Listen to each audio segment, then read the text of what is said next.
Welcome to the Book Reading and Summaries channel. Studio Microphone Chapter 1 The Richest Man in Babylon. In the heart of the ancient desert, beneath the blazing sun, stood the city of Babylon, the richest city the world had ever known. Its walls were tall, its markets were filled with gold, and its people enjoyed prosperity. But behind this glory lay wisdom, timeless lessons about money, discipline, and success. And at the center of it all was a man named Arkad, known to all as the richest man in Babylon. Arkad wasn't born into wealth. In his youth, he was just a humble scribe who carved numbers and words into clay tablets for merchants and moneylenders. He worked hard, yet he remained poor, like most of the people around him. One day, while sitting with his childhood friends Babasir, the chariot builder, and Kabi, the musician, he listened as they complained. Babasir sighed. "We have worked all our lives, but our purses are empty. We have nothing to show for our years." They wondered, why do others grow rich while we remain poor? That question burned inside Arkad. Determined to change his life, Arkad sought out the wealthiest man in Babylon at that time, Algamish the moneylender. He approached him with humility and courage, asking, "Teach me, O wise man, how to become rich." Algamish laughed at first, but he admired the young man's determination. He told Arkad, "If you wish to be wealthy, you must learn to make your gold work for you. Wealth is not in the money you hold, it is in the way you use it." He gave Arkad his first lesson. A part of all you earn is yours to keep. At first, Arkad didn't understand. He thought everything he earned was already his. But Algamish explained, "No, what you spend is gone. What you save becomes your servant. Save at least 1/10 of all you earn, no matter how little. Pay yourself first before you pay anyone else." Arkad followed this advice faithfully. Each month, he set aside 1/10 of his earnings before spending a single coin. Over time, his savings began to grow, slowly but surely. He soon learned another truth. Gold flees the man who forces it to impossible earnings or who follows the advice of tricksters. Arkad made mistakes. He invested foolishly at first, trusting a brickmaker to buy jewels, and lost his savings. But instead of giving up, he learned. He listened to those who truly understood money. Years later, his small savings multiplied into great wealth. He used his gold to earn more gold, lending, trading, investing wisely. When Algamish returned, he found Arkad no longer a poor scribe, but a confident man who had mastered the principles of wealth. Pleased, he made Arkad his heir, and from then on, Arkad became known across Babylon as the man who understood how to make money work. People from every corner of the city came to hear Arkad speak. He didn't boast of luck or fate. He taught discipline, patience, and the laws of money, lessons that never change with time. Arkad said, "Wealth grows wherever men exert energy. Wealth is a tree. Its roots are discipline, and its fruit is abundance." From this first chapter, we learn 3 timeless truths. Pay yourself first. Save at least 10% of everything you earn. Learn before you invest. Seek advice from the wise, not the hopeful. Make your money work. Let your savings earn more. And never spend the seed meant for your future. The story of Arkad reminds us that wealth isn't a gift. It's a craft. You don't need to be born rich to live rich. You need only to start with 1 coin, 1 habit, 1 decision. In the words of Arkad, "Start thy purse to fattening, and thy wealth will begin to grow." Chapter 2 The Man Who Desired Gold. Everyone wants to be rich. Everyone dreams of comfort, of security, of freedom. But desire alone does not bring gold. In Babylon, 2 men discovered this truth the hard way, and their story holds a mirror to us all. In the great city of Babylon lived 2 friends, Babasir, the chariot builder, and Kabi, the musician. They were honest men, hardworking and skilled in their crafts. Yet, as the sun set behind the tall city walls, they sat in front of Babasir's unfinished chariot, staring at their empty hands. Babasir sighed, "Kabi, I have toiled all day, yet my purse is as empty as yours. The years pass and still I have nothing. My family deserves more. I am weary of being poor." Kabi nodded, strumming his lyre softly. "You speak the truth, my friend. We work for others, we serve the rich, yet our own lives are small. Tell me, why do we not have gold? Why does fortune smile only upon a few?" They pondered this as the evening grew dark. Around them, the streets of Babylon bustled. Merchants, moneylenders, jewelers, and traders counted coins and struck deals. Gold flowed like water, yet none of it seemed to reach their hands. Then Babylonian spoke again, his eyes burning with determination. If gold is to be found in Babylon, then surely it can be found by us as well. Let us learn how others do it. Let us seek out Arkad, the richest man in the city. Did we not play with him as children? If he can become wealthy, so can we. And so they went to visit Arkad, who welcomed them warmly. They were hesitant but honest about their purpose. Babylonian said, Arkad, once we were equal in everything, in school, in games, in laughter. Yet now, you are the richest man in Babylon and we have nothing. Tell us, how did you find the path to wealth? Arkad smiled, not in pride, but in understanding. He remembered the hunger he once felt, the same hunger in their eyes now. My friends, he said, what you speak of is not luck, nor is it magic. Wealth grows from the same soil for every man. Desire, discipline, and understanding. He explained that long ago he too desired gold, desperately. But desire alone changes nothing until it drives a man to learn the laws of gold and act upon them. Arkad told them, a man's wealth is not in the purse he carries, but in the income he builds.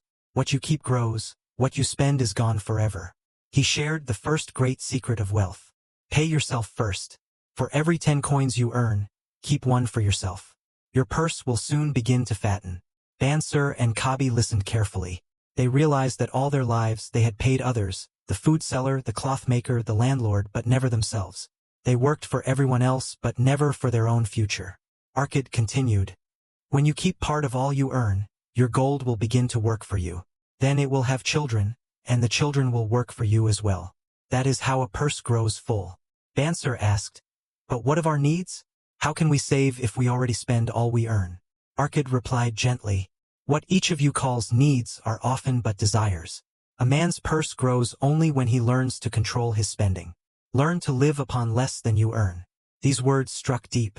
They realized that poverty had not come from a lack of income, but from a lack of control. Arkad then revealed the foundation of his wealth, the 7 cures for a lean purse, principles that would later become Babylon's greatest lessons in money. He promised to teach them, and through them all who would listen. Gold, he said, comes gladly and in increasing quantity to any man who saves not less than 1/10 of his earnings, to invest and to work for him.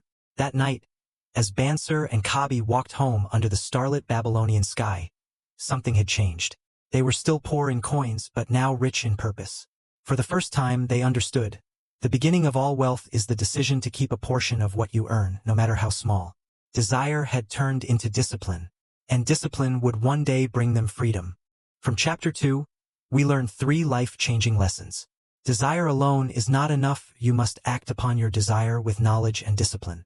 Pay yourself first. Always keep at least 10% of what you earn before spending. Control your expenses. Wealth begins when you live below your means.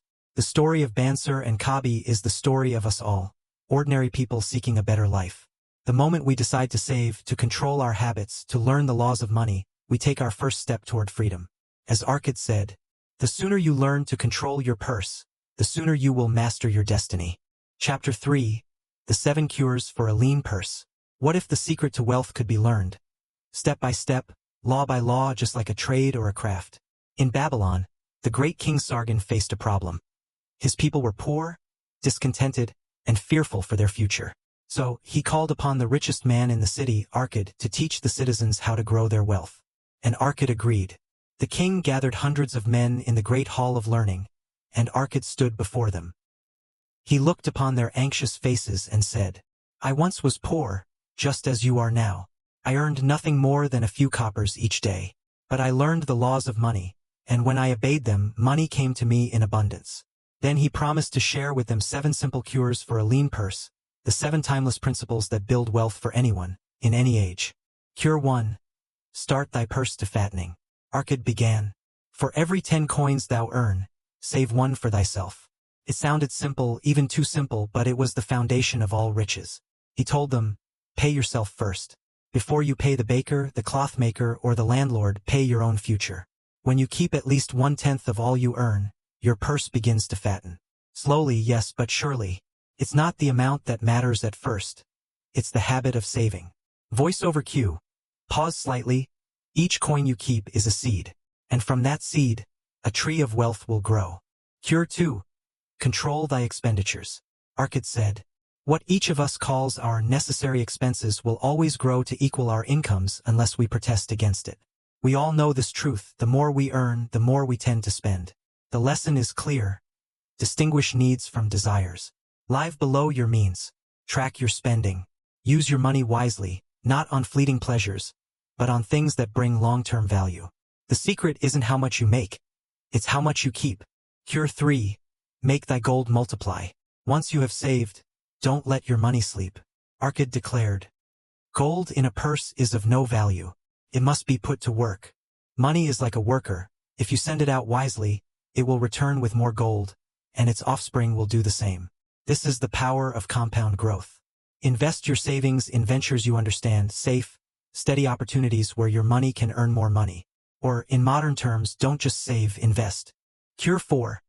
Guard thy treasures from loss. Arkad warned his listeners. The first sound principle of investment is security for thy principal.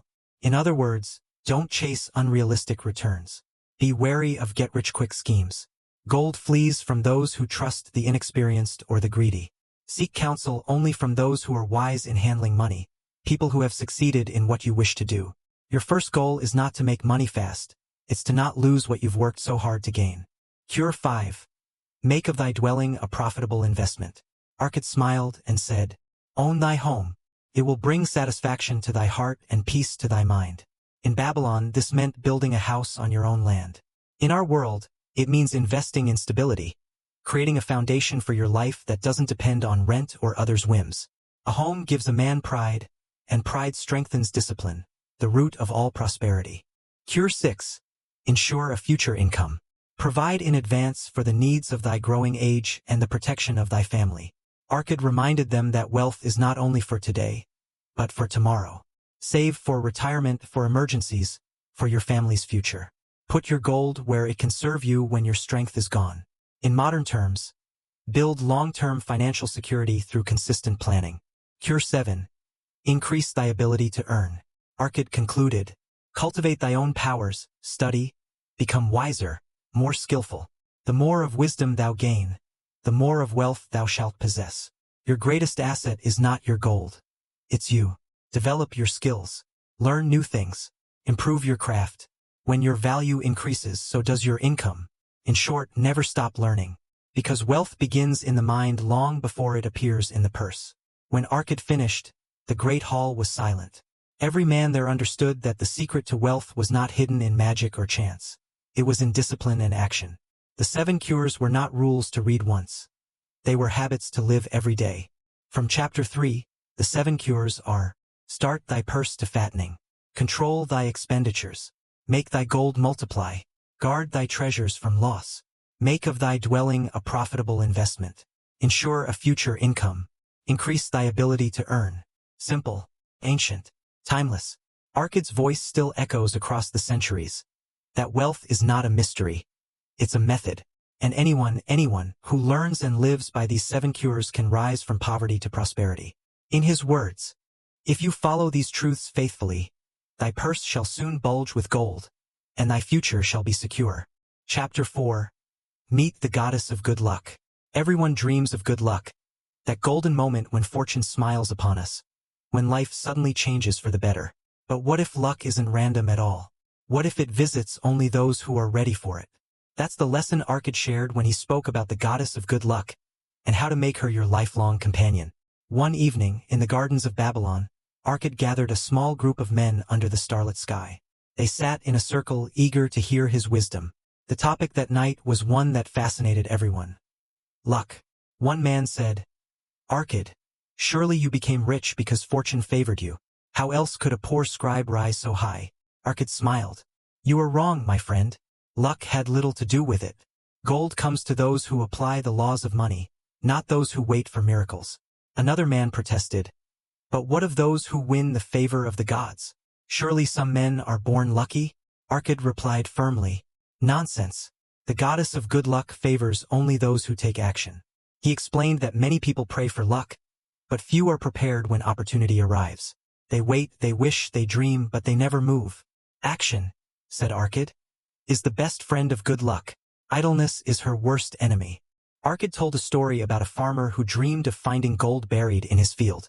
Every night, he prayed for the goddess of luck to bless him, but he never picked up his shovel. Meanwhile, his neighbor began plowing his own land, day after day. And one afternoon, his plow struck a metal chest. Inside it, pure gold. Arkad paused, then said, "The goddess of luck had not chosen one man over the other. She merely helped the one who acted." Arkad then asked his audience, "Tell me, when does luck most often come to a man?" One said, "When he gambles." Another said, "When he risks everything for a chance." Arkad shook his head. "No, luck comes most often to the man who accepts opportunity when it appears." He reminded them of countless times when men in Babylon had the chance to invest, to learn, or to work harder, but hesitated. Fear, doubt, and delay were the true thieves of fortune. "Good luck waits not for the man who hesitates," Arkad said. "When opportunity comes, act quickly, as the hungry lion leaps upon its prey." He spoke of timing, and how luck smiles most on those who are prepared. Opportunity is a living thing. It visits every man, but only briefly. "Opportunity is a haughty goddess," Arkad warned. "She wastes no time with the unprepared." That line struck deep. The crowd murmured in agreement. They realized that luck was not a gift from the gods. It was the reward for preparation and courage. Arkad summarized, "Luck favors action. Those who dare to seize opportunities attract fortune. Prepare for opportunity. Learn, save, and stay ready so that when the chance appears you can act. Beware delay. The man who waits for a better time often watches opportunity pass forever." He concluded, "Men of action are favored by the goddess of good luck. For good luck is simply opportunity meeting preparation." The night in Babylon grew quiet as Arkad's words settled into the hearts of his listeners. They understood now that waiting for luck was like waiting for rain in the desert. Instead, they must plant, dig, and work, so that when the rain finally came, they would be ready to receive it. From Chapter 4, the lessons are clear. Luck is not chance, it's preparation meeting opportunity. The goddess of good luck favors men of action, not dreamers. Delay is the enemy of good fortune. Opportunity passes quickly. Seize it when it appears. The goddess of luck is not cruel, nor is she blind. She simply walks beside those who move, who act, who dare. If you seek her favor, stop waiting. Start working, because in truth you are your own good luck. Chapter 5, The 5 Laws of Gold. Gold. Everyone wants it, yet so few know how to keep it. Some chase it and lose everything. Others guard it wisely, and it multiplies beyond measure. In Babylon, Arkad revealed not only how to earn money, but how to make it stay. These are his timeless lessons, the 5 laws of gold. One afternoon, in the great hall of learning, Arkad gathered his students once more. This time he brought with him a small leather bag filled with golden coins. He held it high and said, "Behold, my friends, gold, the dream of every man. Yet gold is not loyal. It slips away from those who do not understand it." The men leaned forward, eager to hear the laws that governed wealth, the invisible rules that made gold serve the wise and flee from fools. The first law of gold. Gold cometh gladly and in increasing quantity to any man who will put by not less than 1/10 of his earnings to create an estate for his future and that of his family. Arkad explained, "When you save regularly, your gold begins to attract more gold. Each coin you keep becomes a faithful servant, working for you day and night. It doesn't matter how small your earnings are, what matters is consistency. The habit of saving 1/10 of all you earn is the foundation of every fortune. Gold grows where discipline is planted." The second law of gold. Gold laboreth diligently and contentedly for the wise owner who finds for it profitable employment, multiplying even as the flocks of the field. Money, Arkad said, is like a worker, it must be given purpose. If you simply hoard your gold, it lies still. But when you invest it wisely, it multiplies. This law teaches us to make our money work for us, not the other way around. In modern words, let your savings earn more savings. Let your gold breed gold. The third law of gold. Gold clingeth to the protection of the cautious owner, who invests it under the advice of men wise in its handling. Arkad's eyes narrowed as he spoke this one. He had seen too many men lose fortunes by trusting fools, or by gambling with greed. He reminded his students, "If you seek wise returns, seek wise counsel.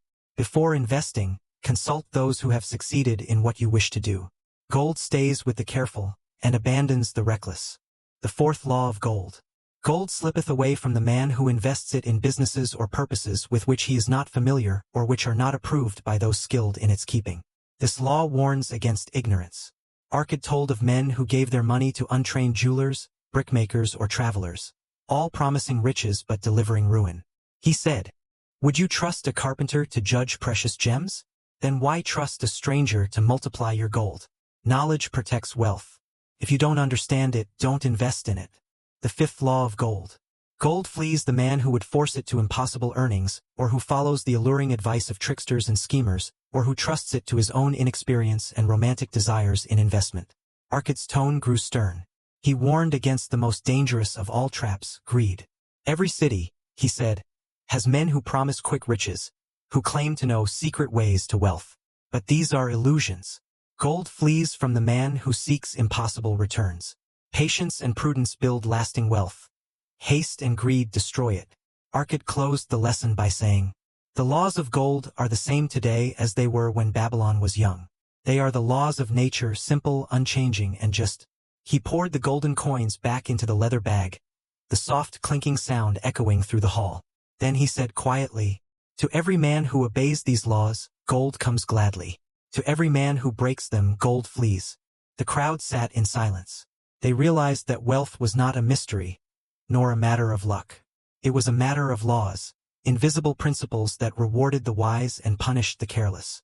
Arkad students left the hall that day not just richer in knowledge, but transformed in spirit. They now saw money not as a master, but as a servant, one that obeys only those who respect its rules. The 5 laws of gold. Save at least 1/10 of what you earn. Invest your savings to make your gold multiply. Seek advice from the experienced before investing. Invest only in what you understand. Avoid unrealistic returns and greedy schemes.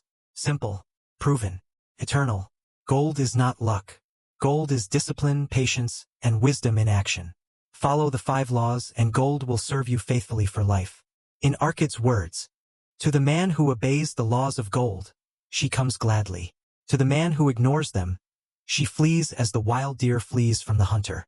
Chapter 6. The Clay Tablets from Babylon. Imagine this.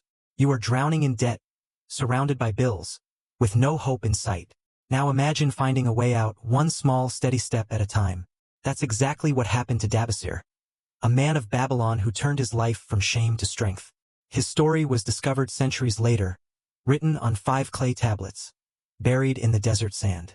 Archaeologists uncovered the tablets in the ruins of Babylon. When they translated the cuneiform script, they found not poetry, not history, but a financial diary. A man's handwritten confession of how he escaped the prison of debt. This was the story of Dabasir, the camel trader. From wealth to slavery, Dabasir once lived as a free man, a merchant of camels and goods. But he lived carelessly, spending faster than he earned.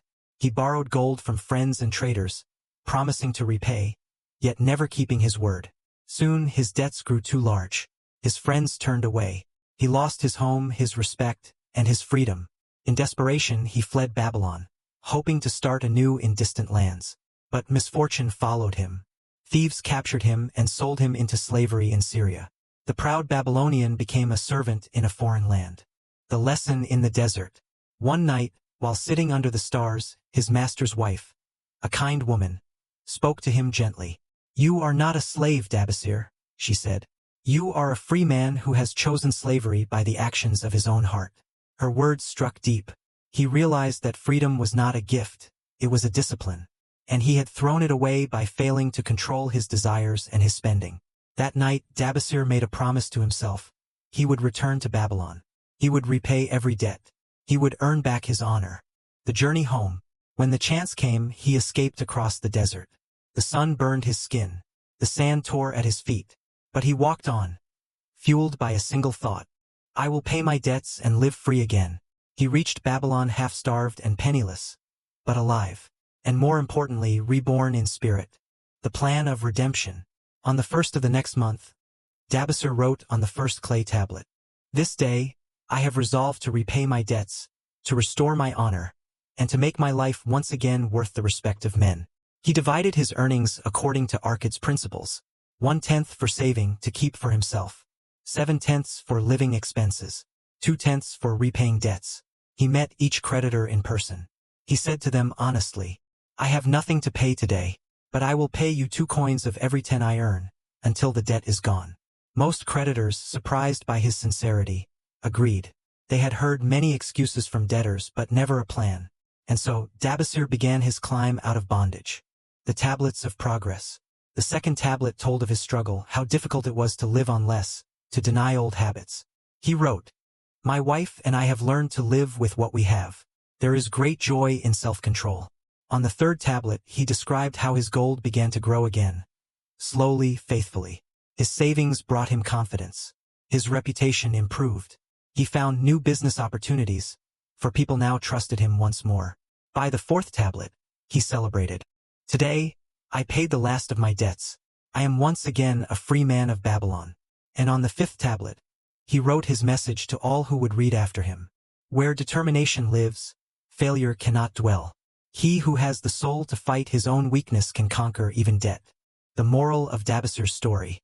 Dabasir's story, written in baked clay, survived thousands of years because it speaks to all generations. It reminds us that debt is not a sentence. It's a lesson. Every man or woman can rebuild from nothing. It requires three things: the desire to be free, plan for repayment, discipline to keep that plan until victory. Dabasir did not just pay his debts, he paid back his shame. He proved that character, not gold, is the true foundation of wealth. In the end, his greatest treasure was not his camels or his coins, but his restored self-respect.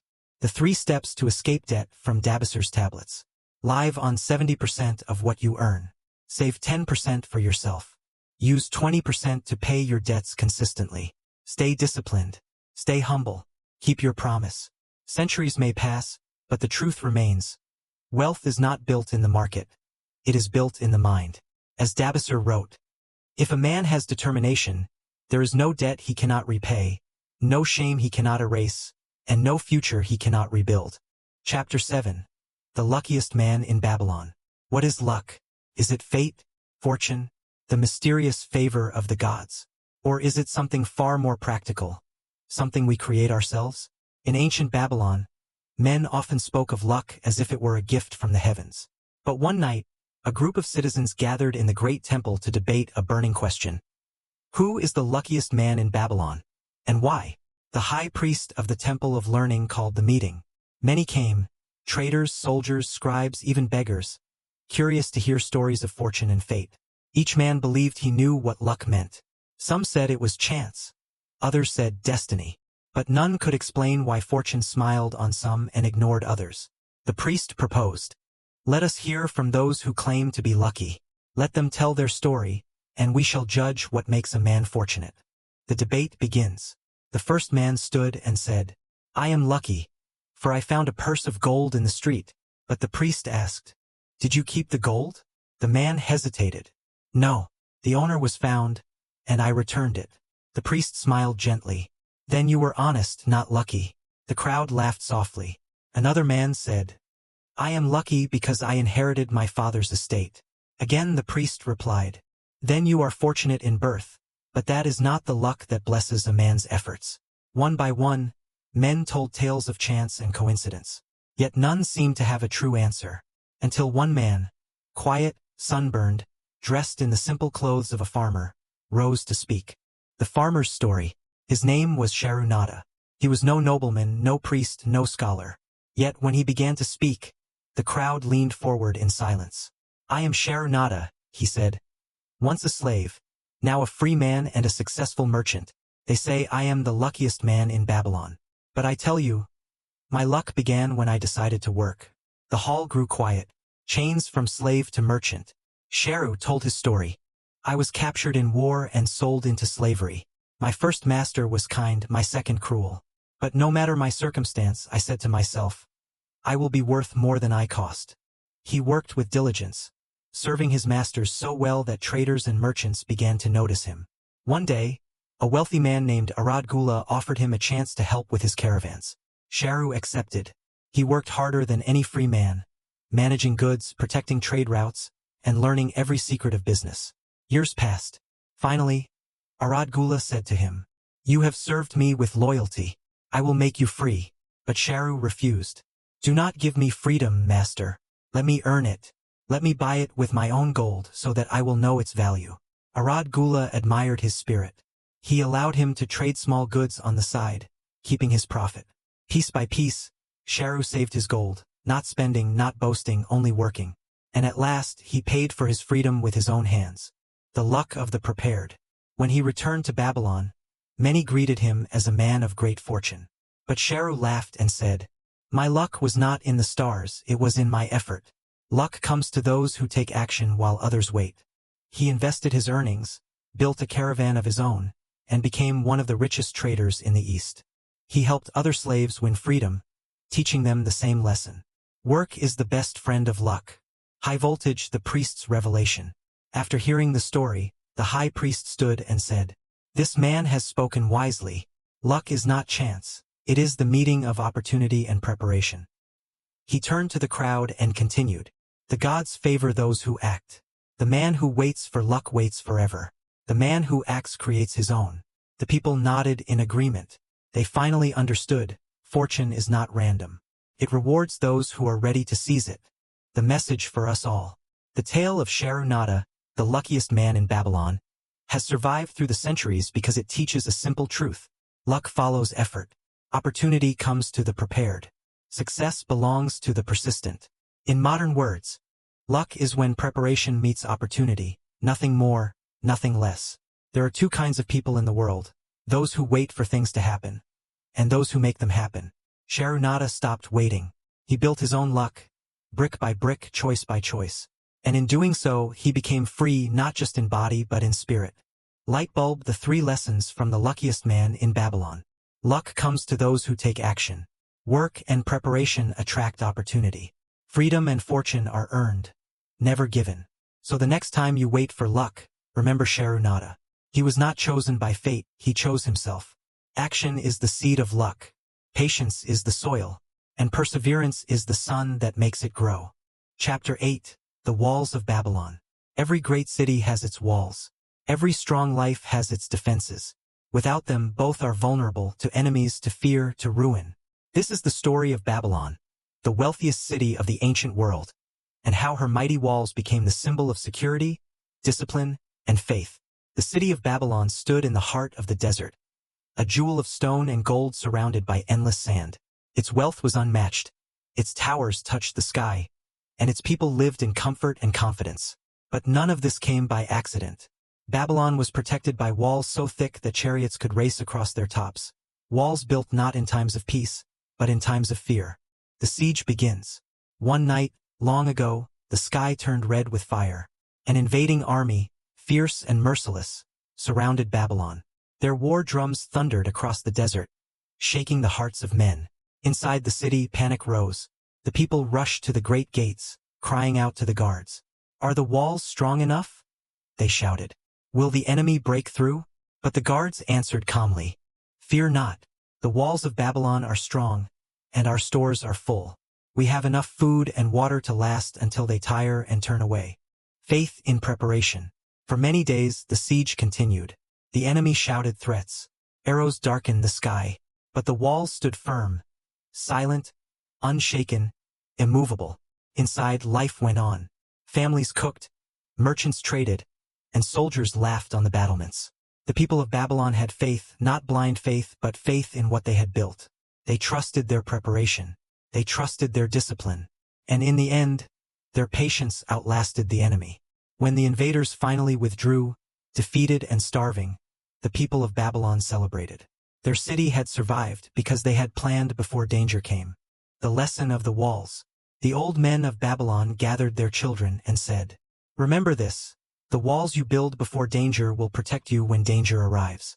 Those words became a proverb, passed down for centuries. Because the walls of Babylon were more than stone, they were a symbol of foresight and wisdom. The wise do not wait for disaster to prepare. They build their walls in advance, in money, in health, in courage, in faith. The personal walls we must build. Arkad often taught that the walls of Babylon exist in every life. They are the habits and protections we build to keep our future safe. Saving 1/10 of your income, that is a wall. Learning a skill that no one can take away, that is a wall. Avoiding debt, building emergency funds, protecting your family, those are walls too. Each decision to prepare today becomes a fortress tomorrow. When storms come, and they always come, it is not fear that saves you. It is preparation. The walls of Babylon did not appear overnight. They were built brick by brick, just as success is built habit by habit. The lessons from the walls of Babylon. Build your defenses before danger comes. Preparation is the greatest form of confidence. Faith in your own discipline is stronger than fear. The walls of Babylon still whisper across time. Build strong walls around your life, and no storm shall destroy you. Security is not built in panic. It is built in peace. And those who prepare, like Babylon, will always stand tall when the world trembles. Chapter 9. The Camel Trader of Babylon. He had lost everything, his home, his gold, his freedom. Yet one choice, one act of courage would rebuild it all. This is the story of Dabasir, the camel trader, the man who rose from slavery and debt to become one of the most respected and wealthiest merchants in all of Babylon. It's not just a story about money. It's a story about rebuilding your life when the world says it's over. In the bustling markets of Babylon, Dabasir's name was known to all. Merchants trusted him, travelers sought his advice, and kings respected his word. But few knew the full story of how he became who he was. A story written not in gold, but in hardship. The weight of shame. Years earlier, Dabasir had been buried in debt. He had borrowed from every friend, spent recklessly, and ignored his promises. When his creditors demanded payment, he had nothing left. In despair, he fled Babylon, abandoning his name and honor. He was captured by desert raiders, sold into slavery, and made to serve as a camel keeper in a foreign land. There, in the endless desert heat, he had time to think, to face the truth that his greatest enemy had been himself. The turning point. One night, while feeding the camels beneath the stars, Dabasir spoke aloud. I was not born to be a slave. I was born to be a free man, free to build, to earn, to live with honor. From that moment his heart changed. He escaped, crossed the desert on foot, and returned to Babylon, not as a beggar, but as a man determined to repay every debt and rebuild his life. The promise of repayment. When he arrived in the city, hungry and weak, he went to each of his creditors. He bowed and said, I have nothing today, but I have a plan. I will pay you 2 coins of every 10 I earn until all is repaid. If you will give me this chance, I will keep my word. Some laughed, some doubted, but others saw the fire in his eyes and agreed. Dabasir then divided his earnings according to Arkad's 3 rules. 1/10 to save for himself, 7 out of 10 to live, 2/10 to repay debts. It wasn't easy. He worked tirelessly as a camel trader, hauling loads, bargaining in the sun, saving every coin. But each month, he paid his creditors exactly as promised. Slowly, his reputation changed. The man once called unreliable became known as the most trustworthy merchant in Babylon. The climb to freedom. Years passed. His savings grew. His debts vanished, one by one, until one day, Dabasir stood before his final creditor, the man who had once called him worthless. He handed him the last bag of gold and said, With this my debts are ended. I am again a free man of Babylon. The creditor smiled and replied, Nay, Dabasir, you are not only free, you are rich in spirit, for you have conquered yourself. The man who built himself anew. Dabasir continued trading, investing wisely, and teaching others what he had learned. The soul of a free man looks forward with confidence. The soul of a slave looks backward with regret. He taught that freedom begins the moment you take responsibility for your life, that no matter how deep your debts, you can rise again through planning, persistence, and faith. His name became a symbol throughout Babylon, not of luck, but of discipline and integrity. Dabasir's story reminds us, wealth is not gold. Wealth is self-control. Gold follows discipline, not the other way around. Lessons from the Camel Trader of Babylon. Take responsibility for your debts and mistakes. Create a clear plan to repay them. Live below your means. Spend less than you earn. Save 10%, pay debts with 20%, and live on 70%. Keep your word always. Every coin you save, every promise you keep, is a brick in the wall of your freedom. In the end, Dabasir didn't just trade camels. He traded weakness for strength, despair for hope, and debt for freedom. His words echo through time. Where determination lives, failure cannot dwell. The man who has the soul of a free man can never again be a slave. Chapter 10. The Gold Lender of Babylon. Gold is everywhere for those who understand its laws, but it vanishes from the hands of the careless. In the golden city of Babylon, where trade and fortune filled every street, One man was known for his wisdom above all others. His name was Mathan, the gold lender of Babylon, and people came from every corner of the city to seek his counsel. Mathan was an old, steady man, with eyes that had seen both the rise and ruin of many fortunes. He had lent gold to rich men and poor men, to merchants and dreamers, and through their stories he had learned one truth. The wise lender is also a wise borrower. One morning, a young man named Rodden came to him. Rodden had just earned 50 pieces of gold, a reward from the king for his craftsmanship in forging a fine spearhead. It was the first real fortune of his life. But Rodden was torn. His sister begged him to lend the gold to her husband, who wished to start a business. Unsure what to do, Rodden sought the advice of Mathan. When Rodden told his story, Mathan smiled kindly. "So you wish to lend gold to your sister's husband?" he said. "Tell me, does this man have a good record in business?" Rodden hesitated. "He has tried several ventures, but none have yet succeeded." Mathan nodded slowly. "Then tell me, if you lend him this gold, do you expect to be repaid from his profits, or from your sister's tears?" Rodden fell silent. He had not thought of it that way. The lesson of the gold lender. Mathan leaned forward and said, "Gold is a patient servant. It labors for the wise man who understands its nature. But gold flees from those who lend or invest it without wisdom." He then opened a small chest beside him. Inside were tiny tablets of clay, each one marked with names, dates, and the stories of his borrowers. He lifted one and said, "This man was honest but foolish. He borrowed to open a store in a trade he did not understand. The gold was lost." He took another tablet. "This man borrowed to buy sheep. He was a herder all his life, and the gold was repaid with profit." Mathan looked at Rodden and said, "If you would be wise, learn to judge men before you judge their needs. It is not the desire that secures repayment, but the ability." The principles of lending and investing. Mathan taught Rodden what every investor, ancient or modern, must understand. Lend only to those with proven ability. A man's past is the mirror of his future. If he has failed often, he will fail again unless he has changed. Secure your investment. Ask for security that can be repaid without sorrow or conflict. Be cautious of emotion. Better a friend lost than gold lost. If he values your friendship, he will not ask you to risk your savings for his dreams. Make your gold multiply safely. Your gold must work, but it must work in wise hands. Wisdom over emotion. Rodden listened intently. He realized that his desire to help his sister was clouding his judgment. He wanted to be kind, but Mathan reminded him that kindness without wisdom is cruelty to both giver and receiver. "If you help your sister's husband to lose your gold," Mathan said, "you will bring sorrow to your sister, for she will see you suffer." Rodden understood. He thanked Mathan deeply and promised to follow his counsel.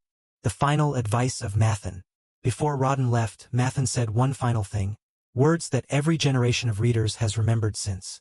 To keep your gold safe, you must first keep your mind wise. Guard your treasure with knowledge, as you would guard your city with walls. Rodden bowed, his heart clear at last. He left the house not only richer in gold, but richer in understanding. The timeless message. The tale of the gold lender of Babylon reminds us that money is a tool, not a toy. Emotion is the enemy of wisdom, and true generosity is guided by sound judgment. Helping others is noble, but to do so wisely is divine. Gold, like life itself, obeys laws. Those who study them prosper. Those who ignore them lose all and call it bad luck. In Mathan's own words, better a little caution than a great regret. The 5 rules of wise lending and investing.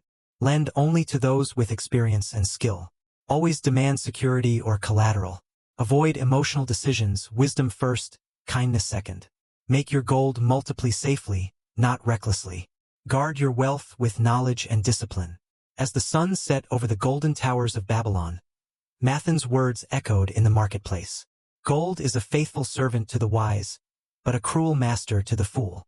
And so ends the wisdom of Babylon, a legacy not of riches but of reason.